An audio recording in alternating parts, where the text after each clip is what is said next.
The first architects who worked in Cuba during colonial times were brought from Spain. Originally, their main type of designs were military and religious. The military buildings were for defending against pirate attacks, like El Morro, La Cabaña, La Fuerza, La Chorrera, La Muralla de La Habana, which was a fortified wall surrounding the city, and many, many others.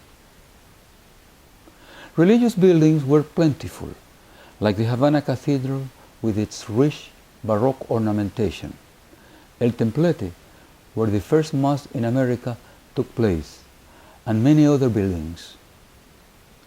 With prosperity, architects were in demand for designing mansions and other types of buildings.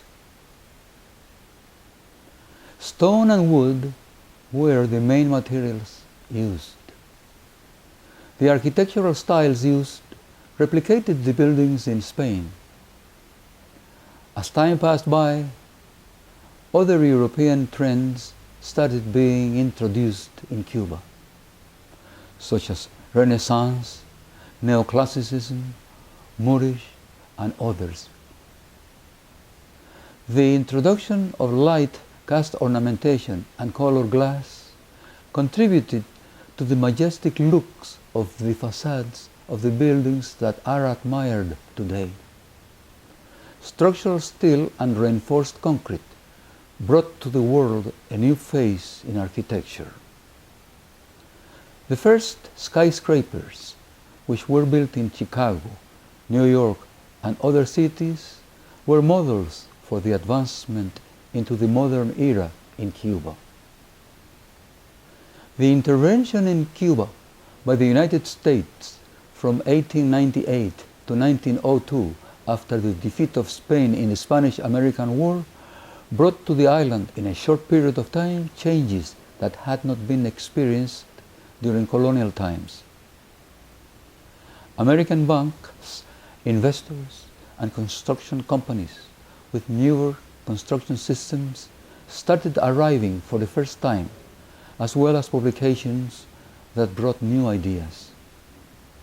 Architecture had not been taught in Cuba during the colonial era. In 1902, the School of Engineering and Architecture was founded in the University of Havana. Its graduates had the dual title of engineer and architect. Some decades later, the two professions became independent from each other.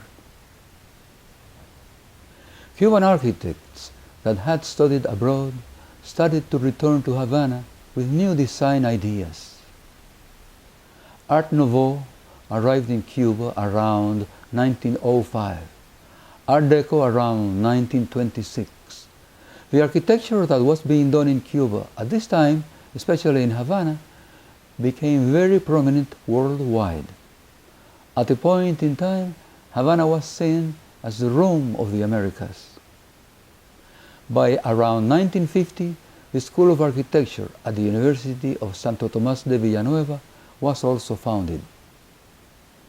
Modernism officially arrived in Cuba in 1947, when the architecture students at the University of Havana revolted against classicism that was being taught by the professors and declared their affiliation with the International Congress of Modern Architecture, better known as SIAM, that had been founded in 1928 and was led by Le Corbusier.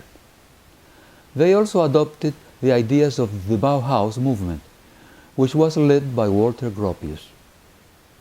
At this time, modernism was being introduced all over the world.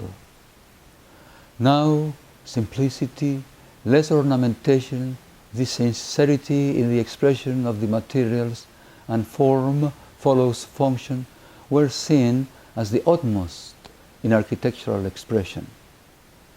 Among the Cuban architects that introduced this movement were Frank Martinez, Antonio Quintana, Manuel Gutierrez, Bosch and Romagnac, Nicolás Quintana, Max and Enrique Borges, Gelabert and Navia, Raúl Álvarez, Henry Gutiérrez, and many others.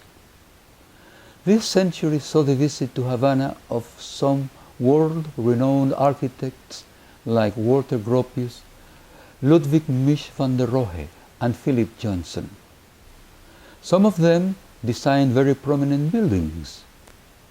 McKim, Mead, and White designed the National Hotel. Kenneth Mackenzie Murchison, the Havana Central Train Station. Harrison and Abramovich, the USA Embassy. Igor Polevitsky, the Riviera Hotel. And Welton Beckett, the Havana Hilton Hotel. Richard Neutra designed a very modern house in Havana in association with a young Cuban architect, Raúl Alvarez.